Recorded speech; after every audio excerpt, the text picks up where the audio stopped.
This is Janet Granger. Welcome back to another exciting Wildlife Wins podcast where we share all the good news that's happening to help animals and their environments around the world. I am so excited today.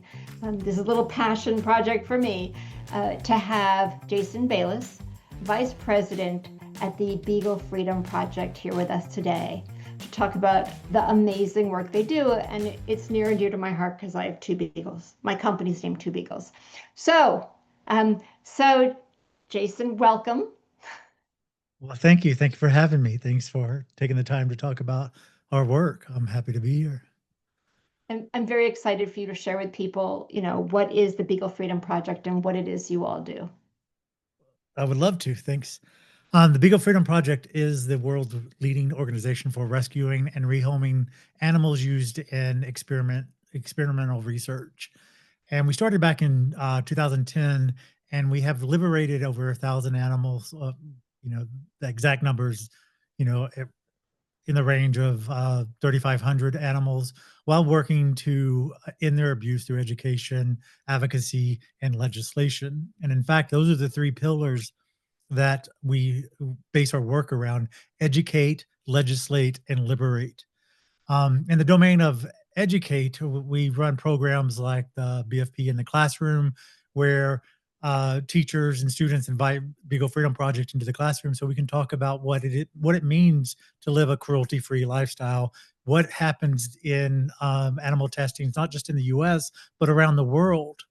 And those conversations actually set the seed and understanding of what is happening behind closed doors, behind these laboratories that keep this information away from the public. In addition to that, we also help educate people. We've created what we call the Cruelty Cutter app. And this Cruelty Cutter app is obviously an app that you can put on your phone. And when you're in a grocery store or places, you can scan the barcode to see if the company of that product tests on animals. But we wanted to make it more than just, a shopping app. We wanted it to be something that we could use for advocacy, something that could actually help raise awareness while putting pressure on the companies that continue to test on animals in laboratories. So in the app, you have an option to either boycott or bite back option on a company. So if you bite back or boycott, it automatically sends a message on your social media, if you connect your social media to it, that tags that company and tells that company and others who see your post of why you're boycotting or why you're not buying this product from the company because they continue to test on animals. And that is a way for people to get engaged in not only education, but actually take an action to help raise awareness around what's happening in animal testing. Other domain that we actually work on is also the second pillar is legislate.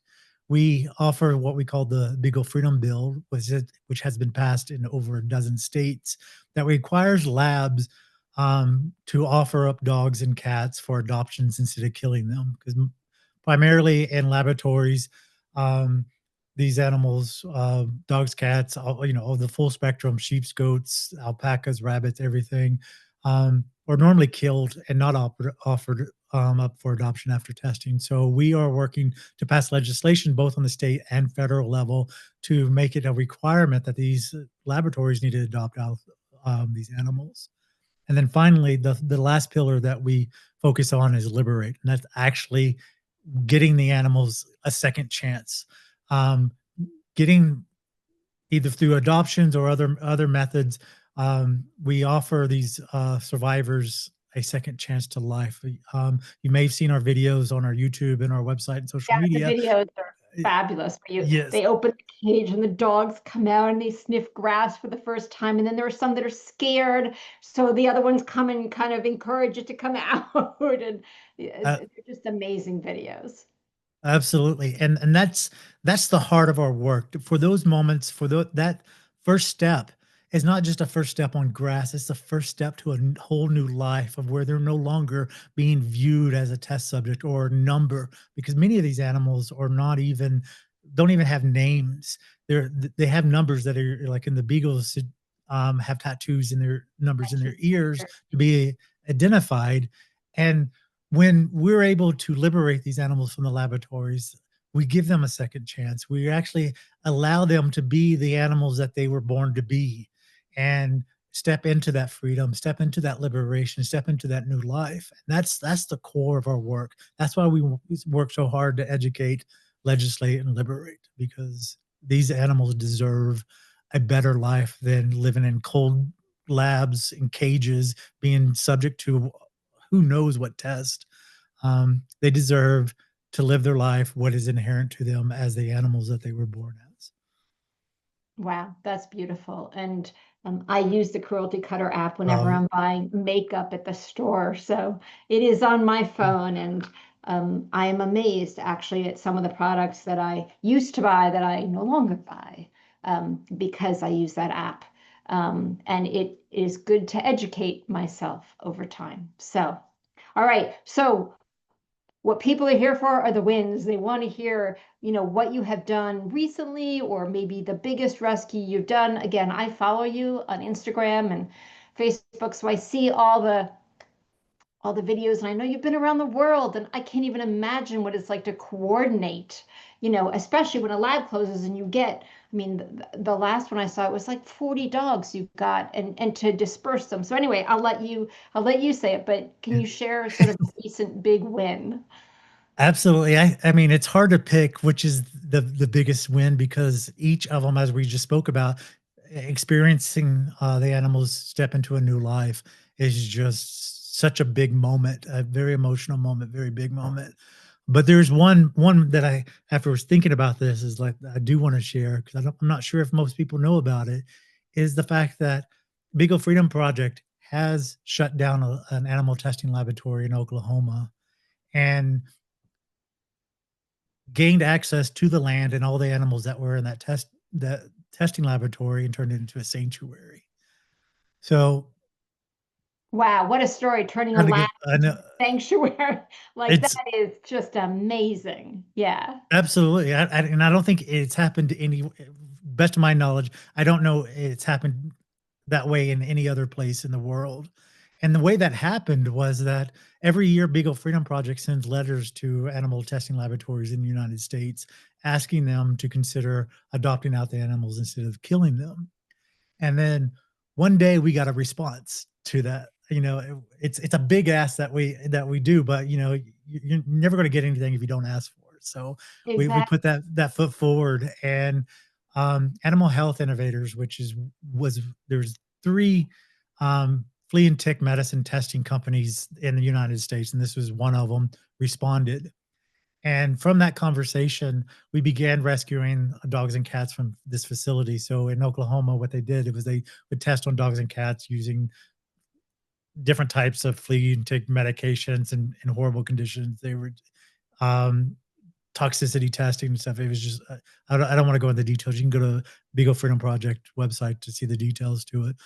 But from that, we began rescuing these dogs and cats from the facility from those conversations. And, you know, just imagine the worst physical and health conditions that you could think of. It was present here. And then so it was years that this conversation happened, and we were rescuing. And then finally our founder, Shannon Keith, pitched an idea to the laboratories and said, hey, what about this idea? Beagle Freedom Project taking over the property by buying the land. And they were like, oh, no, no, no. They were resistant to it. But as time progressed, and the relationship of us rescuing these animals and being in conversation with, they finally came around and agreed to the proposal. And what the proposal was is that we said, the only, if you give up your USDA license, which means giving up his ability to be able to continue testing on animals, we would buy the property from him, not the business, but the properties. And then he would have to give the custody of all the animals over to BFP. And after, a year or two of this conversation going back and forth, he agreed to it. And from that moment, the transition began into what we know now as called Freedom Fields, is the name of the sanctuary. And it's now one of the leading sanctuaries and rehabilitation centers for survivors of animal testing. Um, it's a beautiful place. Yeah, so I think that for me, that's a huge win all around, because we not only stopped animal testing, we stopped the owner of the lab, from going and doing it somewhere else. And we obtained all the animals that were on the dogs and cats that were on the facility, and began rehabilitating them and finding them their forever homes. So we're happy to say that all the dogs that were um, in the facility have now been adopted into their forever homes. And just recently, all the cats have transitioned into their forever homes as well. So this is, for us, is a huge, huge milestone, as well as a huge success story. So, and it just shows the commitment of how we as an organization, working with so many wonderful volunteers, can make this possible, and actually giving the second chance to these survivors in all aspects of this work. So. Thank you so much for all you're doing, for sharing this story. The good work is happening, even if people aren't hearing about it or realizing it. So thank you. And I would love for you to just share, you know, information about how people can learn more about you, follow you on all your social handles. I don't know, maybe donate if they're so inclined. So yeah. Absolutely. So you can visit us at bfp.org, is like Beagle Freedom Project, bfp.org. You can actually see the videos of what Freedom Fields was when it was before it became Freedom Fields, and the transition on our website. We're on all social media channels, everything from TikTok to YouTube to Facebook to Instagram, and you can find us at Beagle Freedom, is our handles for all those channels. And yes, if you want to get involved, the most immediate way is to donate. Your donations actually go to helping the transition, for us to get the animals out of laboratories, and the medical needs, the rehabilitation, and the transition, so they can start their new lives. If you want to get more involved, there's multiple ways. You invite us to your school. If you're in school, invite us to a school. Bring the Beagle Freedom Project in the classroom to your school, and allow us to be in conversation and give a presentation about what is happening in animal testing and what people can do about it. We have campaigns that you can join in on. Like right now, we are focusing in on Texas A&M to get 2 dogs, Cammy and Felicity, out of the laboratory there. So we have a campaign that you can access for our website, where you can send letters to Texas A&M inviting them to turn over Cammy and Felicity to BFP, so we can begin their transition into a better life. There's so many more ways. Just reach out to us. If you don't see something on our website and you want to do something, reach out. We'll find a way to have it. We have volunteers, anything. So you're welcome. We can only do this together. There's no such thing as an organization doing everything. No such thing as an individual doing everything. When we come together and put our creative minds together, that's when we liberate animals. That's when we make changes. So please come join us. Well, thank you for all you have done, you are doing, and I know you'll continue to do. So thank you, Jason, for sharing about the Beagle Freedom Project for Wildlife Wins podcast. We appreciate you.